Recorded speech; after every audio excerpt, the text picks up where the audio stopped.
Welcome to Israel's top headlines this week. Israel's next election is in 1 year, and Netanyahu is trying to ensure he wins.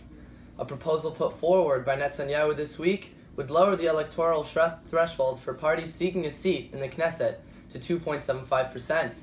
Netanyahu and Likud were motivated to weaken and eliminate the smaller right-wing and religious parties. However, the smaller parties are still running.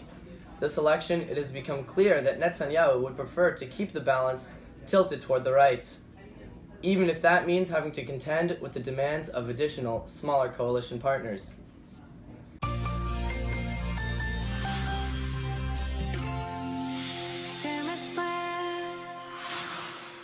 In other news, 5 people stabbed at high school in Jaljulia. A fight broke out in high school in the Arab town of Jaljulia. 5 students were evacuated to Meir Medical Center in Kfar Saba and treated for light knife wounds. 4 of the students were detained, questioned, then released under restrictive conditions, which include a 5-day-long house arrest. The 5th student, who was sent to Sheba Medical Center in Tel HaShomer for medical treatment, was arrested as well.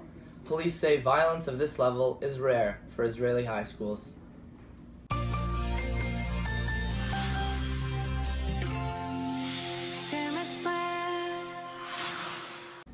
And lastly, Prime Minister Benjamin Netanyahu and German Chancellor Angela Merkel reaffirmed their country's close relationship.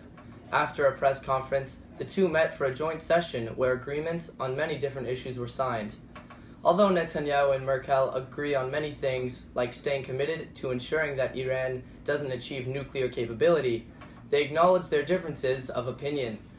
Towards the end of the meeting, Netanyahu praised Merkel for her opposition on anti-Semitism, and she left on great terms with strong ties between Israel and Germany. Thank you, and see you next week.